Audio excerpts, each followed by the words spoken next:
Donc bonjour à tous, je suis Loïc Rambaud, je suis épidémiologiste et chargé de projet en biosurveillance à la direction santé environnement travail au sein de Santé publique France. Et, j'ai en charge particulièrement la coordination des travaux de l'agence sur le programme européen HBM4U et également la réflexion qui est engagée depuis quelques temps sur la poursuite des nouvelles, enfin, sur les nouvelles modalités de poursuite du programme national de biosurveillance. Donc ma présentation portera sur les modalités de construction d'un nouveau programme national de biosurveillance donc, que nous avons engagé comme travaux à Santé publique France. Donc pour rappel, le programme national de biosurveillance est né en fait des engagements du Grenelle de l'environnement donc en 2007 qui ont été traduits dans la loi du 3 août 2009 de la loi donc relative à la mise en œuvre du Grenelle de l'environnement qui indiquait qu'un programme de biosurveillance devait être mis en œuvre. Et donc, cette obligation a été traduite ensuite, quasiment en même temps d'ailleurs, dans le programme national, le plan national santé-environnement 2, donc dans l'action 43, qui proposait donc de lancer ce programme national de biosurveillance en couplant à une enquête de santé et qui visait à doser donc des polluants, des substances chimiques, dont des polluants émergents. Le pilotage administratif de ce programme de biosurveillance était confié donc au ministère de la Santé et au ministère de l'Environnement, et le pilotage technique, donc à l'époque à l'Institut de veille sanitaire, du coup, qui a été repris par Santé publique France. À l'heure d'aujourd'hui, donc ça fait donc 10 ans que ce programme à peu près est mis en œuvre, et donc il a été décliné en deux volets principaux. D'une part, un volet périnatal au sein de la cohorte ELF, donc qui visait à inclure plus de 4000 femmes enceintes en 2011, et pour lesquelles donc les résultats ont été publiés dans 3 rapports en 2017. Un traitant sur des polluants organiques, l'autre des métaux, et le troisième rapport faisait un peu la synthèse et des recommandations de ce volet de biosurveillance. Et le deuxième volet du programme de biosurveillance concernait l'enquête Esteban, donc qui est une enquête transversale en population générale et qui incluait plus de 2500 adultes et plus de 1000 enfants, donc sur la période 2014-2016. Donc c'était ce volet-là de biosurveillance. Plusieurs rapports ont déjà été publiés l'année dernière sur une famille de polluants qu'on a appelés polluants du quotidien. Et les prochains travaux, les résultats seront publiés donc à la fin de l'année pour les métaux, et l'année prochaine pour tout ce qui concerne les pesticides. Pour rappel, les objectifs du programme national de biosurveillance donc, sont multiples. Le premier est de décrire les niveaux d'imprégnation de la population générale donc, aux polluants de l'environnement, de comparer ces niveaux d'imprégnation d'une part avec les études antérieures qui ont été réalisées en France, donc principalement l'étude ENNS en 2007, et de comparer également avec des études similaires qui ont été réalisées à l'étranger pour voir comment se situe l'exposition de la population française par rapport aux populations étrangères, et d'identifier éventuellement certaines particularités. Un autre objectif est d'identifier et de quantifier des déterminants d'exposition, donc qui nous permettront après éventuellement d'agir sur ces déterminants pour réduire les expositions. Et enfin, un dernier objectif est l'établissement des valeurs de référence d'exposition qui sont utilisées après pour identifier d'éventuelles surexpositions de certains types de populations. Voilà. Je place cette présentation dans le contexte européen de biosurveillance, donc pour rappeler qu'il y a eu donc, à partir de 2009-2010 une étude qui s'appelait COFES-DEMO-COFES, qui visait à commencer d'harmoniser un peu les pratiques de biosurveillance au niveau européen. Cette étude-là a été poursuivie ensuite à partir de 2017 par le projet HBM4U, qui lui était inscrit dans le programme de recherche H2020, et donc il y a une dimension recherche qui a été très forte, qui permettait en fait de coupler à la fois la plateforme de biosurveillance, donc qui est l'exercice de la biosurveillance comme nous on le fait à Santé publique France, avec toute la partie activité de recherche, et donc qui a créé beaucoup de synergies autant au niveau européen qu'au niveau au niveau national, et qui a permis de développer un cadre harmonisé pour l'exercice de la biosurveillance avec des outils communs, des protocoles, procédures, des questionnaires, sur certains effets sanitaires, et qui visait également à améliorer le partage des données de biosurveillance pour aller vers une meilleure valorisation de ces données, et notamment en extraire, si possible, une évolution de la réglementation sur les usages des substances chimiques. Et ce projet HBM4U donc, devrait se terminer à la fin de l'année 2021, et il sera probablement, enfin, il sera remplacé par le projet Parc, qui lui va intégrer en plus une dimension toxicologie et surveillance environnementale, et qui sera piloté par l'ANSES. Donc, qui nous permettra d'exercer un peu cette partie biosurveillance au niveau européen encore longtemps dans les prochaines années. Donc la réflexion qui a été engagée pour les nouvelles modalités, pour les constructions des nouvelles modalités du programme de biosurveillance viennent à l'origine d'une saisine interministérielle que nous avons reçue à Santé publique France fin 2018, donc qui était co-signée par 5 ministères, et qui donc du coup soulignait en fait la nécessité de poursuivre ce programme de biosurveillance et également de le renouveler en l'améliorant, en intégrant des nouveaux objectifs. Donc on retrouve dans cette demande l'intégration des anciens objectifs dont j'ai parlé tout à l'heure. Il y a également l'implémentation de nouveaux objectifs donc qui sont listés sur la slide, comme par exemple l'évaluation de l'évolution des imprégnations, l'inclusion de nouvelles substances chimiques, un élargissement de la couverture géographique et populationnelle, puisqu'à savoir que Esteban, par exemple, ne concernait que la France métropolitaine, même pas métropolitaine, continentale. Et donc, du coup, on ressent ce besoin d'inclure à la fois les DOM et la Corse, et également de couvrir peut-être des populations cibles un peu plus larges. Il y a également toute la dimension d'évaluer l'impact des politiques publiques et de répondre également à des objectifs de recherche et des objectifs de gestion locale. Donc une première partie de la réponse a été apportée par Santé publique France en janvier 2020, donc qui traçait un peu le contour de la méthode que l'on allait mettre en œuvre pour réfléchir à ces nouvelles modalités du programme de biosurveillance.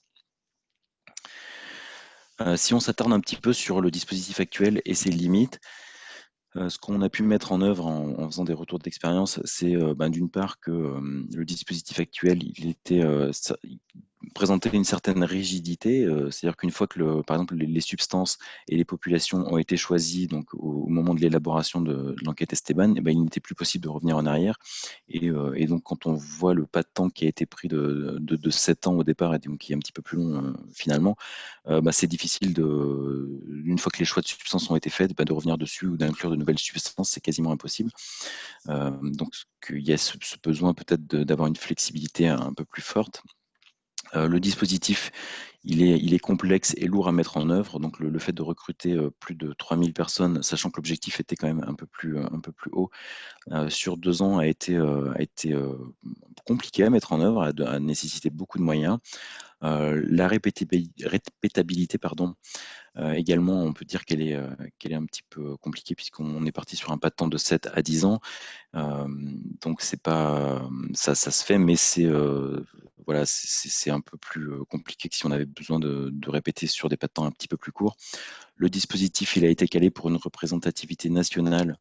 et malheureusement ne permet pas, vu les tailles d'échantillons, d'aller jusqu'à une représentativité régionale. On a pu observer également qu'on a un partage de données qui est assez compliqué du fait du temps d'acquisition de ces données, des analyses en laboratoire et de l'interprétation et de l'exploitation qu'on peut en avoir. Santé publique France met longtemps à partager ces données, donc c'est pas forcément compatible avec des objectifs de recherche. Et puis on a aujourd'hui une valorisation qui est assez limitée, qui se traduit d'une part par des rapports que l'on transmet aux décideurs politiques et d'autre part par des articles scientifiques, donc tout ce qui est plus classique, mais on verra par la suite qu'on pourrait ambitionner un petit peu plus. Donc, quelle piste pour le futur? L'option principale qui a été envisagée, donc il y avait 2 options envisagées. D'une part, qui était la reconduite de l'enquête Esteban au sein d'un Esteban 2 modifié, et une autre option qui était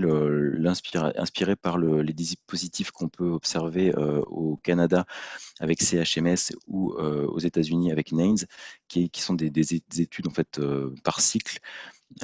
et qui permettent de recruter donc, de manière continue des petits échantillons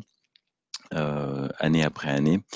et avec des analyses différenciées, je dirais, d'un cycle à l'autre, avec des substances qui peuvent être différentes, des populations qui peuvent être différentes sur des territoires qui peuvent changer. Donc ce dispositif-là nous paraît très intéressant parce que du coup, il apporte une certaine flexibilité, puisqu'à chaque cycle, on peut modifier, on peut jouer sur plusieurs paramètres, population, substance, région, et qu'il permet également d'atteindre cette représentativité régionale qui nous manquait dans le dispositif actuel. Les données, elles seraient produites de manière quasi continue. On pourrait donc supposer que ça faciliterait le partage de ces données pour plusieurs partenaires. Et on aurait, nous, après, en termes d'avantages que l'on voit en termes d'investissement et de moyens au sein de l'agence, une mobilisation régulière de moyens un peu plus limités. Et donc, ça nous permettrait d'avoir certaines facilités pour conserver l'expérience acquise dans l'organisation de telles études. Alors la proposition d'organisation qui a été faite lors de la première réponse donc à la saisine, elle visait 3 dispositifs différents. D'une part, le dispositif central qui est au centre du gros cercle que vous voyez sur votre écran, qui vise donc du coup à représenter cette enquête par cycle dont je viens de parler. Et pour lequel on voit qu'autour, on aurait ce qu'on appelle les dispositifs complémentaires, donc qui seraient tous les dispositifs qui sont liés à tout ça. Donc, ce qu'il faut voir, c'est que le dispositif central agirait comme une boîte à outils dans lequel on aurait les recrutements de population, les questionnaires, les substances avec les biomarqueurs, toute la logistique des échantillons, les biobanques, et autour viendraient se greffer donc ces dispositifs complémentaires qui auraient une action donc sur cette boîte à outils. Et donc ces dispositifs complémentaires, ils sont d'une part tout ce qui est recommandation internationale, donc on peut avoir autant au niveau vraiment mondial qu'au niveau européen avec HBM4U. Les liens qu'on pourrait imaginer avec d'autres cohortes ou enquêtes nationales, notamment les enquêtes INCA qui sont menées par l'ANSES. Parmi ces dispositifs complémentaires, il y a la partie partage et valorisation des données de biosurveillance, donc qui se ferait notamment pour les activités de recherche. Également, la valorisation en termes de mesures de prévention et de promotion de la santé. On souhaiterait aussi également lier ce dispositif central avec toute une partie d'élaboration d'un plaidoyer et de recommandations réglementaires, et également le lien qu'on peut avoir avec toute la partie métrologie, donc en lien avec les laboratoires français, qui viserait à créer en fait une plateforme analytique pour conseiller un peu la façon de faire les analyses et d'aller vers des meilleurs choix de biomarqueurs et de matrices pour avoir des données les plus fiables possibles. Donc ce dispositif central entouré de dispositifs complémentaires, et pourrait être complété par ce qu'on appelle les dispositifs satellites, qui viseraient en fait à combler un peu les manques qui seraient pas couverts par ces deux dispositifs sur des thématiques particulières, notamment on peut imaginer un groupe de substances particuliers, donc soit des pesticides par exemple ou les perturbateurs endocriniens, ou alors aller se focaliser sur des zones géographiques particulières ou des problèmes particuliers, comme par exemple la problématique autour des bassins industriels, la problématique sur des populations particulières, comme les femmes enceintes, les agriculteurs, ou alors à des territoires géographiques particuliers comme les DOM. Donc, à quoi pourrait ressembler donc une étude par cycle? Donc, j'ai essayé de faire cette proposition de schéma que vous voyez à l'écran. On voit que donc pour chaque cycle, par exemple là, c'est le cycle numéro 1 qui pourrait s'étaler sur 2 ans, on focaliserait sur certains groupes de substances et sur certaines populations, en incluant, je pense, quasi systémiquement et en focalisant sur certaines régions. Donc pour le cycle 1, on obtiendrait donc une représentativité régionale des données de biosurveillance, qui pourrait être complétée après par le cycle 2 et le cycle 3, et on voit qu'à partir d'un certain nombre de cycles, on arrive à accumuler suffisamment de données pour atteindre une représentativité nationale et donc des résultats qui sont équivalents à ceux que l'on obtient avec l'enquête Esteban. Donc l'idée, bien sûr, c'est de reproduire ces cycles infiniment dans le temps, de façon à pouvoir produire ces données en continu, d'avoir cette représentativité régionale quasiment à chaque cycle, et puis d'aller vers une représentativité nationale à plus long terme, qui nous permet ensuite de mesurer l'évolution des tendances temporelles de l'imprégnation. Donc c'est le petit graphique que j'ai mis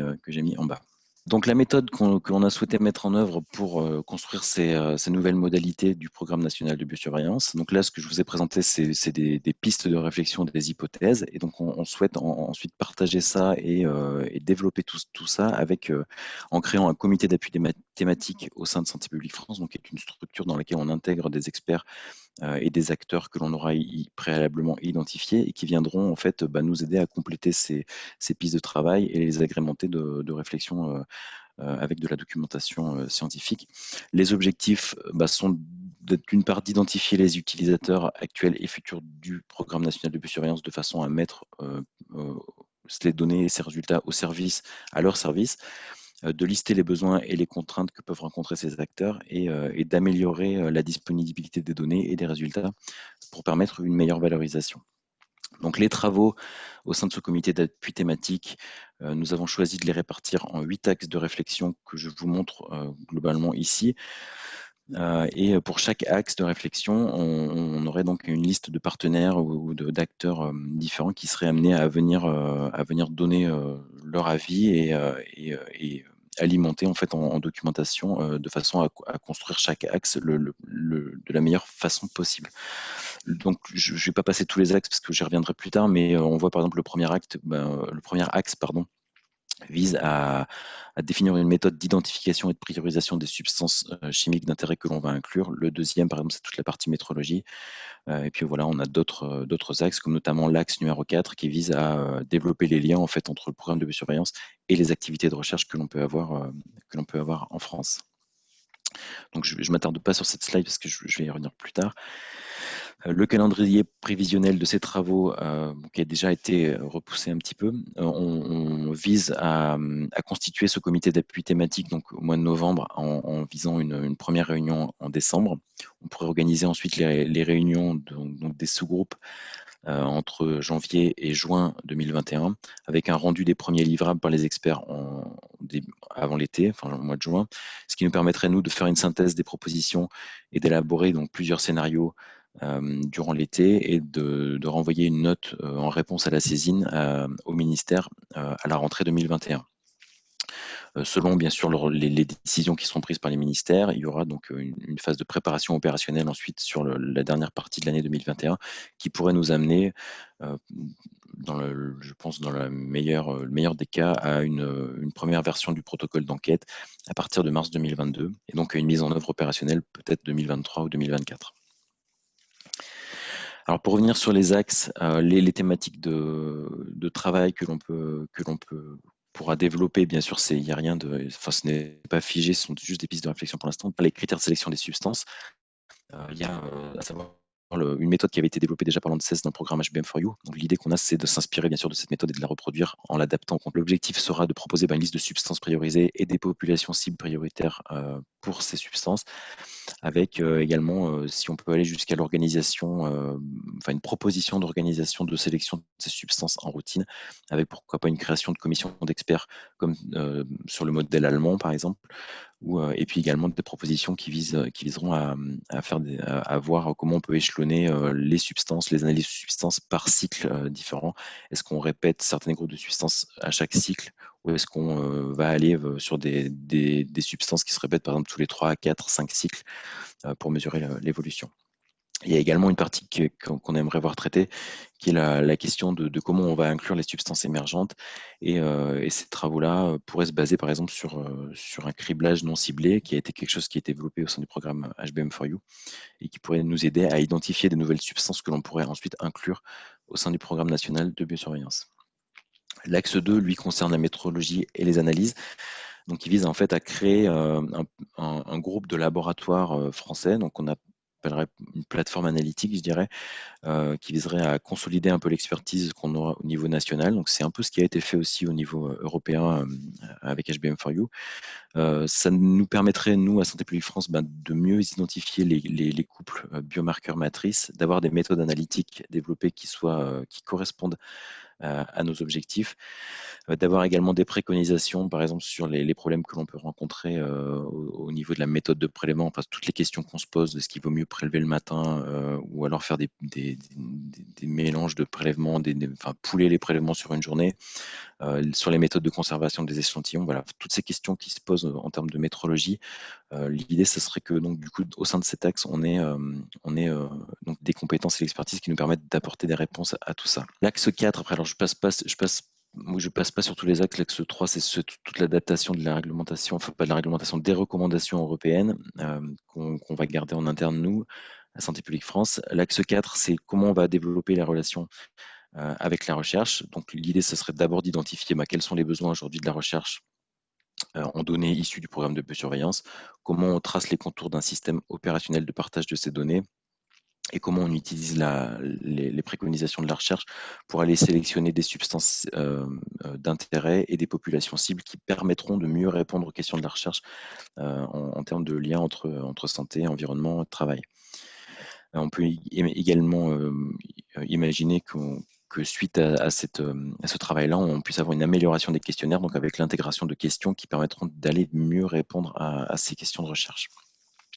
Et en matière de multi-exposition, par exemple, ça peut être sur comment on va identifier des groupes de substances que l'on va mesurer chez certains individus, comment on va sélectionner les populations les plus pertinentes et comment on peut, par exemple, associer à des préconisations de mesures d'effets de santé sur ces populations pour mieux faire le lien entre exposition, imprégnation et effets de santé. J'ai couplé ensuite l'axe 5 et 6 au sein de la même diapositive. L'axe 5, c'est comment on fait pour mieux valoriser les données du programme de biosurveillance en termes de prévention. Donc, ce qui est assez optimal, c'est que depuis qu'on a créé Santé publique France, on a la partie à la fois surveillance et la partie prévention qui du coup se retrouvent au sein de la même agence. Et donc, on espère pouvoir tirer profit de ça pour mieux traduire nos données du programme de biosurveillance en programme de prévention. Mais l'idée, c'est quand même d'aller voir ce qui se passe à l'extérieur de l'agence, d'essayer de recenser les programmes de prévention qui existent en matière d'exposition aux substances chimiques et de voir quels sont les besoins et comment nous, on pourra les combler avec le programme de biosurveillance. Ensuite, sur la partie, enfin sur l'axe 6, qui est plutôt sur la recommandation d'action et de mise en œuvre d'un plaidoyer au sein de l'agence, donc il y a une volonté qui est notamment exprimée depuis peu au sein de l'agence. La question que l'on va devoir traiter, c'est comment, enfin, déjà d'identifier certains objectifs de plaidoyer que l'on pourrait développer à partir des résultats du programme de biosurveillance, de concevoir une stratégie à partir de ces objectifs qui vise un peu à identifier un message, des cibles, un réseau de partenaires sur lesquels on pourra s'appuyer, et puis enfin une liste d'actions que l'on pourra mettre en œuvre pour agir et aller vers la réduction des expositions qui auront posé problème, enfin, pour lesquelles on aura eu des éléments probants au sein du programme de biosurveillance. Et donc le dernier point qui pourrait être traité, c'est l'adaptation du programme de biosurveillance de façon à ce qu'il puisse produire ces éléments probants sur lesquels pourra se reposer ensuite pourra se reposer le plaidoyer. L'axe 7, lui, vise plutôt à tout ce qui tourne autour des modalités d'échantillonnage et de recrutement de la population. Donc, on a eu l'habitude avec Esteban de faire ce genre de choses, mais là, si on change de dispositif et qu'on va sur un dispositif par cycle, il faut à peu près tout revoir de façon à ce qu'on puisse remplir les objectifs. Donc, l'idée, ce sera les experts qui seront amenés à travailler au sein de cet axe auront à explorer différents scénarios d'échantillonnage et de recrutement en voyant quelle base de données il faut utiliser, quel type de population on pourra cibler et comment on va organiser les cycles. Et enfin, élaborer plusieurs scénarios en fonction du niveau de représentativité que l'on veut atteindre. Donc national, ça paraît être le minimum. Est-ce qu'on va aller jusqu'au niveau régional? Est-ce qu'on va aller jusqu'au niveau local? C'est des questions qu'on pourra se poser. Et en face, il faudra évaluer les moyens nécessaires pour la réalisation de chacun de ces scénarios. Et bien sûr, le dernier point que j'aurais peut-être dû mettre en premier, qui est la prise en compte de tout le rétexte d'Esteban sur cette partie-là, de façon à ne pas reproduire les erreurs qui ont pu être faites et surtout à améliorer les travaux et les rendre plus optimales. Pour conclure, j'ai essayé de résumer un peu tout ce que je venais de dire dans cette présentation sur ce schéma, sur cette diapositive. On peut retrouver sur la partie rose en haut à gauche à peu près tout le schéma actuel qu'on a du programme de biosurveillance avec le ciblage sur les populations, les questionnaires, le choix des biomarqueurs jusqu'aux résultats en fait. sachant qu'aujourd'hui, ça s'arrête un petit peu à ce niveau-là et l'idée donc c'est d'aller plus loin en développant la partie inférieure de la diapositive et en valorisant ces résultats en termes de prévention, de plaidoyer, en termes de recherche et également d'évaluation des risques, de façon à agir d'une part sur la réglementation et sur la modification des comportements et d'alimenter ensuite, ben, les plateformes de partage et les enquêtes européennes, avec toutes ces données, de façon en fait à ce qu'il se crée une boucle en fait, et que ces parties-là, enfin cette valorisation-là viennent agir ensuite sur la redéfinition de manière permanente. Voilà, donc du coup, bah, je vais m'arrêter là, et prendre vos questions. Voilà, merci pour votre attention.